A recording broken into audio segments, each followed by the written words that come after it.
बर्तमान बड़ खबर पानीपाग को नहीं पुणी आसुची नुआ अपडेट। राज्य में वर्षा रहिबो जारी दिने के 2 दिन नुहे पूरा सप्ताह जाए वर्षा लगी रही किछि आकलन करिछि पानीपाग विभाग। सेपटे आसुची आउ एक लघुचाप ओडिशा को पुणी अगस्ट रे बात्या भय आसंता 2 तारिख बढ़िबो वर्षार परिमाण।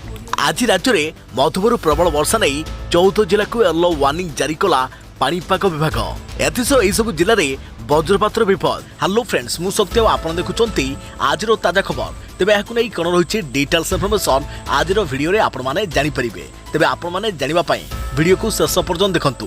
ता पूर्वरु एई वीडियो गोटे लाइक करंतु जदि पारुचंती आपनकर सांग साथी मानको वीडियोटी को शेयर करनियंतु। जदि फ्रेंड्स आपन माने हमर एई चैनल ले नुवा ही वीडियो देखुचंती पूर्वरु केबे भी हमर एई चैनल को सब्सक्राइब करनाती तेबे निहाती चैनल को सब्सक्राइब करे सहित पाखरे आस्तुआ बेल आइकन को बजाय रखतांतु। तेबे आसंता सप्ताह जाए राज्य में मध्यमरू प्रबल वर्षा और विक्षिप्त वर्षा हेबो।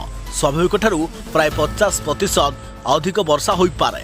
एथिसहित राज्य में मात्र 40 मिलीमीटर वर्षा होई पारे बोली पानीपाग विशेषज्ञ प्रोफेसर डॉक्टर सुरेंद्रनाथ पशुपालक पूर्वानुमान करिसंती। तेबे पुरीरू भद्रक जाए उपकूल ओडिशार विभिन्न स्थान में स्थाने स्थाने मध्यमरू प्रबल वर्षार संभावना रही।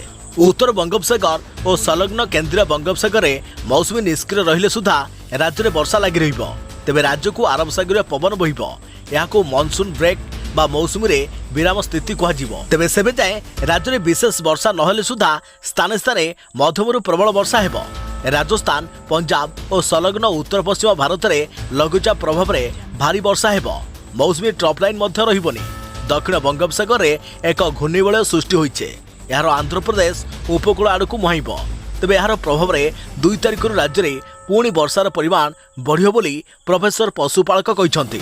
तेबे जुलाई रे भल वर्षा होइछे, किछि स्थान रे बड़का वर्षा होइछे। चाषी माने शीघ्र बुणामणी काम सारंतु, धान रुआ बेउसा करंतु, मूल सार दियंतु।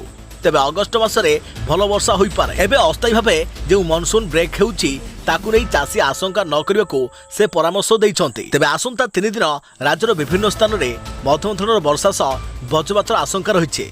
तेबे एही 3 दिन किछि स्थान में मध्यमरू प्रबल वर्षा होई पारे बोली विभाग पक्षरु सूचना दिया जायछि। तेबे गतकाली राज्यर किछि स्थान में भल वर्षा होइछे।